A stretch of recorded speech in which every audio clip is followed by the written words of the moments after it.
Mais l'importance de l'alliance, c'est quoi?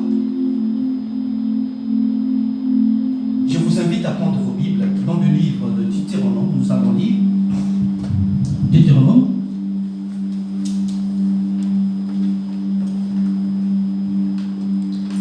Chapitre 30, nous allons lire le verset 15 et puis le verset 16.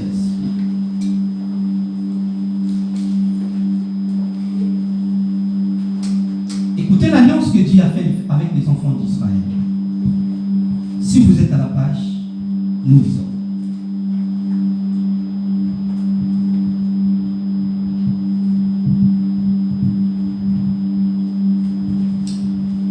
Vois, je mets aujourd'hui devant toi la vie et le bien, la mort et le mal. Car j'ai prescrit aujourd'hui d'aimer l'Éternel ton Dieu, de marcher dans ses voies et d'observer ses commandements, ses lois et ses ordonnances, afin que tu vives et que tu te multiplies, et que l'Éternel ton Dieu te bénisse dans le pays dont tu vas entrer en possession. Le verset 17. Mais si ton cœur... Non, on arrête là d'abord. On va lire le verset 17 après. Je reprends le verset 16. Car je t'ai prescrit aujourd'hui d'aimer l'Éternel ton Dieu, de marcher dans ses voies et d'observer ses commandements, ses lois et ses ordonnances, enfin que tu vives et que tu multiplies et que l'Éternel ton Dieu te bénisse dans le pays dont tu vas entrer en possession. Amen. Amen. Est-ce qu'on peut acclamer pour cette parole?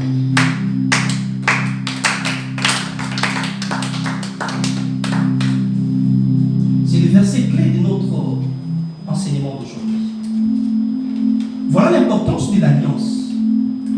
Quand on fait une alliance, c'est pour avoir une protection.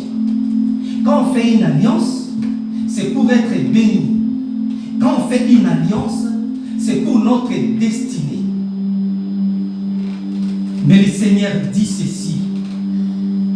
Les clauses de mon alliance avec les enfants d'Israël, c'est d'observer ses commandements, ses lois et ses ordonnances, afin que tu vives longtemps. Mais les enfants d'Israël, ils ont fait une alliance avec l'Éternel. Ils ont traversé la mer Rouge. Mais le problème de l'alliance, c'est quoi? Pour avoir toutes ces bénédictions, frère, tout ce que tu en as besoin, tout ce que tu avais demandé pour l'année 2026, peut-être cela n'est pas réalisé. Tu n'as pas vu ce que tu avais demandé à l'Éternel. Mais le problème, c'est quoi? Il peut arriver que cette bénédiction tarde. Mais il faut se poser la question, pourquoi ça tarde? La promesse de Dieu avec les enfants d'Israël, quand Moïse est parti aller voir les rois Pharaon, Moïse a demandé au roi Pharaon de faire sortir les enfants d'Israël pour une route de 3 jours. Mais c'était dans le but de sacrifier à l'Éternel pour l'adorer. La route, c'était juste pour 3 jours. 3 jours de marche. Mais bien aimé, 3 jours de marche s'est transformé en 40 jours dans le désert. C'est là le vrai problème. Qu'est-ce qui s'est passé? L'alliance que Dieu a faite avec les enfants d'Israël, c'était pour 3 jours de marche. Mais cela est transformé en 40 jours dans le désert parce que les enfants d'Israël n'ont pas respecté les clauses qui étaient promises dans leur alliance avec l'Éternel.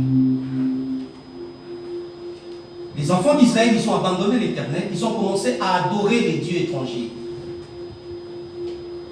Et cela a retardé leur bénédiction. Et cela a retardé leur destinée. Ils ont fait 40 jours dans le désert. Et ce qui est plus important dans cette histoire, il y a eu plus d'1 million de personnes qui ont traversé la mer Rouge.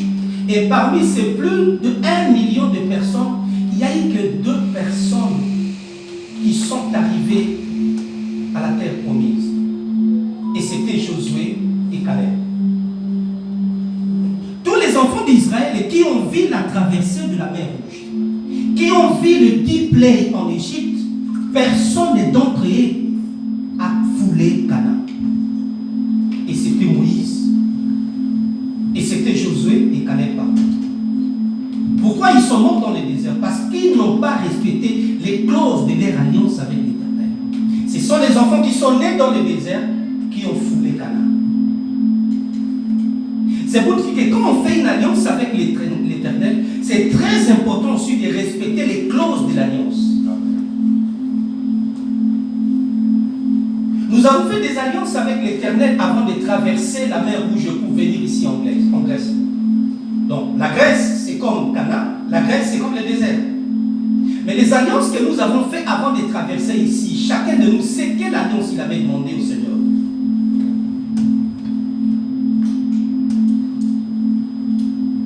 La question est de savoir,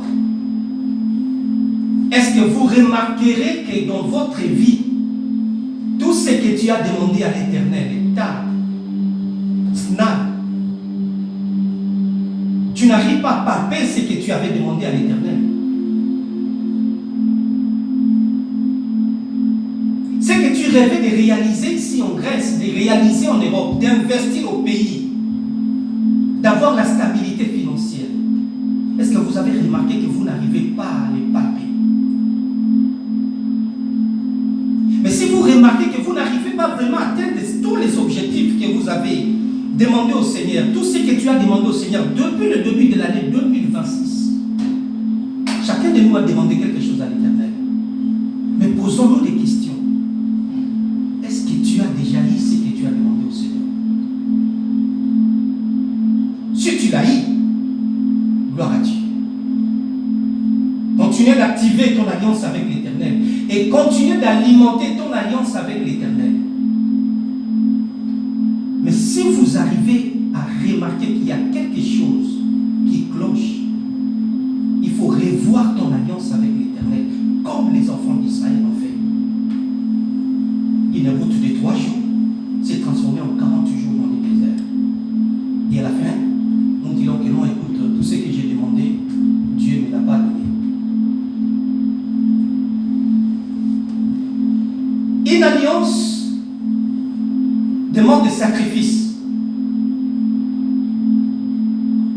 Une alliance demande d'être activée. Et dans une alliance, nous avons l'obligation de revoir notre alliance à chaque fois. Pour que notre alliance soit à jour. Raison pour laquelle nous cherchons des miracles. Mais aujourd'hui, je viens vous informer, frère, pour déclencher le miracle dans ta vie, le miracle est caché derrière l'alliance que tu avais avec l'Éternel. Amen. Amen. Amen. Amen. Qui a besoin de voir les miracles? Qui a besoin de voir les miracles dans sa vie? Amen. Amen. Prêtez l'oreille attentivement dans cet enseignement. Aujourd'hui, on ne va pas faire de spectacle. Ça ne sert à rien de sauter. Ça ne sert à rien de crier. Mais nous devons nous méditer à propos de l'alliance. Je suis à quel stade de mon alliance avec l'Éternel? Est-ce que j'entretiens l'alliance que j'avais fait avec l'Éternel?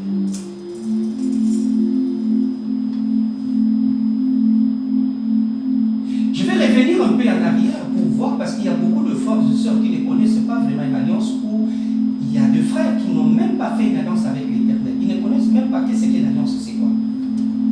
On avait parlé de cela le vendredi, et j'avais demandé aux frères que si tu n'arrives pas à maîtriser ce qu'on appelle l'alliance, ou comment faire une alliance avec l'Éternel, cherchez les serviteurs de Dieu après le culte, il faut leur poser la question, ils vont vous accompagner, comment tu peux faire une alliance avec l'Éternel. Parce qu'il y a beaucoup de frères aussi qui ne connaissent pas comment faire une alliance avec l'Éternel. Quand tu viens demander quelque chose à l'Éternel, tu veux de miracle, tu as besoin de mariage, tu as besoin d'un enfant que tu as cherché pendant des années, tu n'arrives pas à concevoir. Et je vais donner l'exemple. Tu viens demander au Seigneur, tu fais une alliance avec le Seigneur. Seigneur, moi j'ai besoin de concevoir, j'ai besoin d'un enfant. Mais Seigneur, si tu arrives à me donner 2 filles, des jumelles, comme j'aime bien les filles, Seigneur, pour retour, moi, la sœur Christelle, je vais acheter les instruments pour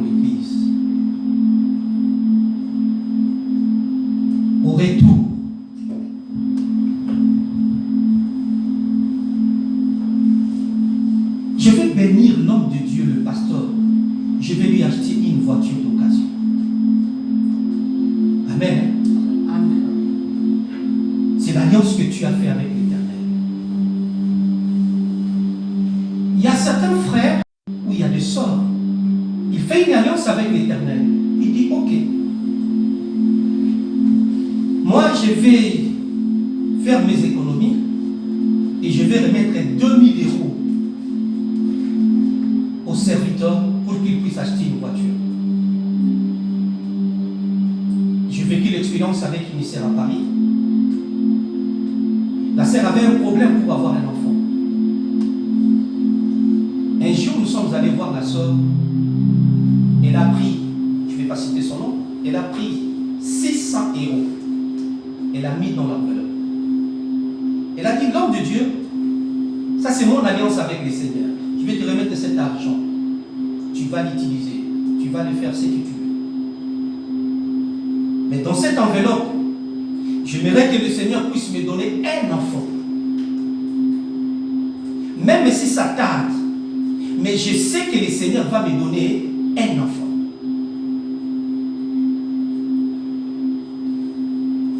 La sœur a patienté pendant 2 ans. Elle ne voyait pas d'enfant.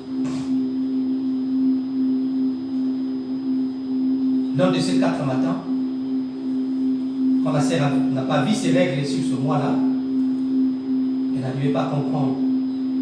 Le 2e mois passé, elle a constaté qu'elle n'a pas vu ses règles. Elle avait encore des doutes. 3e mois, elle est partie aller faire un test.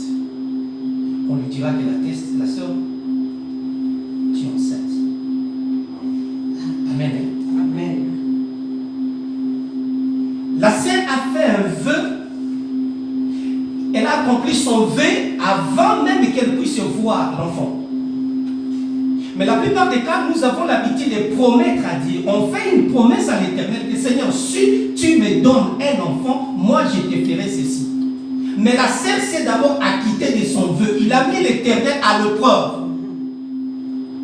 Non, moi je n'entends pas que le Seigneur, le jour où tu vas me donner l'enfant, moi mes 600 € sont là, pas à la table. J'ai acquitté. Maintenant Seigneur, je suis à ta disposition. J'attends que tu puisses me donner l'enfant. Amen. C'est comme si une nouvelle de la sœur vous s'est fait dans le thé. Est-ce qu'on peut acclamer pour cette miracle?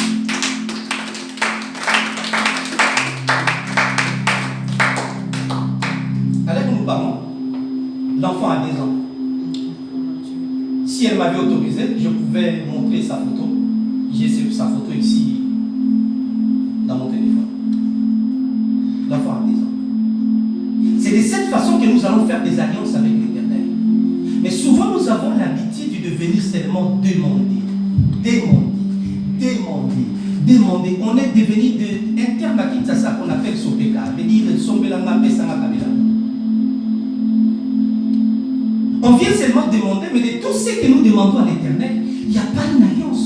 Dieu ne se retrouve pas dans tout ce que nous demandons. La raison pour laquelle la Bible nous dit, nous prions beaucoup, mais nous ne recevons pas, parce que nous prions mal. Quelle est l'alliance que tu as fait avec l'Éternel? Pose-toi maintenant la question, à l'exemple de la sœur. Et notre sœur Anne, on a beaucoup parlé de Anne. Anne a fait pareil. Anne commençait à donner le double de portions pour l'enfant qu'elle n'avait même pas conçu. Et en dehors de son offrande pour recevoir cet enfant, Anne a dit au Seigneur, même l'enfant que tu vas me donner là, elle a bien précisé, si c'est un garçon, je te le donnerai en cadeau pour te servir au temple. Voilà l'un des exemples, sœurs, pour ce qu'on appelle l'alliance. Quand nous demandons des choses à l'Éternel pour cette année 2026, parfois ce sont les hommes de Dieu qui deviennent un peu de... Bon, je ne sais pas comment dire. Oh, on va faire, on va passer dans la bibliothèque. Moi j'ai beaucoup prié, mais je n'ai rien réussi. J'ai donné même des offrandes, mais j'ai rien vu. Oui, des offrandes que tu as données. Est-ce que la sœur, tu as fait des sacrifices? Est-ce que tu as activé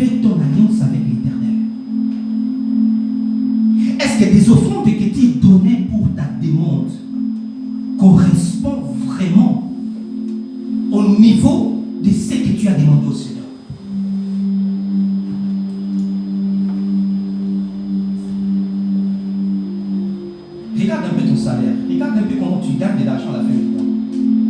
Mais la soeur, tu demandes quelque chose de grand pour avoir un enfant, par exemple. Pour avoir la stabilité. Mais tu prends 20 euros. Tu glisses dans l'enveloppe. Tu viens remettre au pasteur. Donc voilà mes 20 euros. C'est pour ceci. Toi-même, tu sais l'alliance que tu as fait avec l'Éternel. Est-ce que frère, on n'a pas dit que les 20 euros, c'est pas le moindre quand même. On n'a pas dit que c'est peu. Mais par rapport à ton alliance, ce que tu demandes à l'Éternel, est-ce que ça pèse?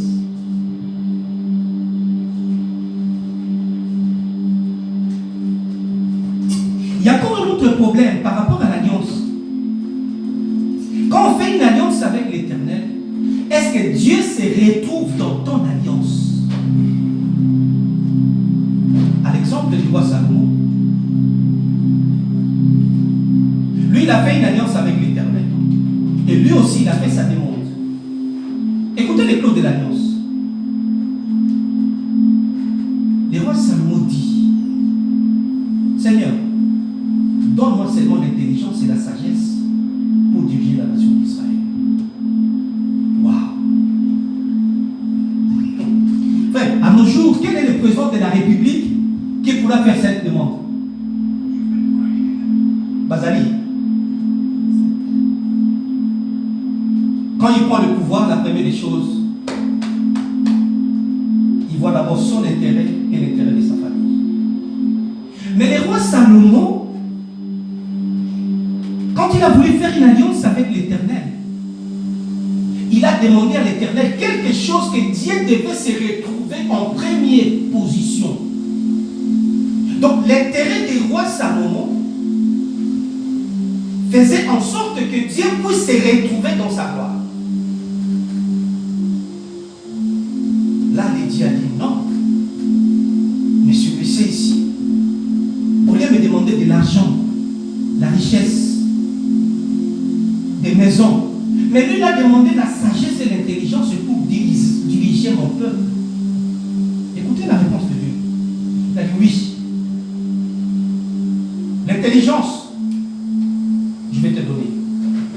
La sagesse, je vais te donner. Hormis ce que tu as demandé, moi, je ferai en sorte que tu sois l'homme le plus riche de la terre.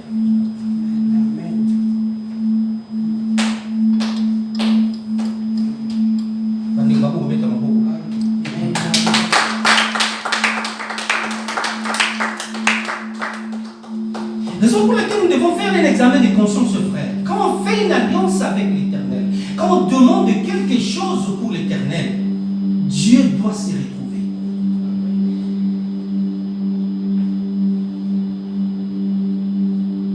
Et dans une alliance, il y a des interdits, comme on a parlé ça le vendredi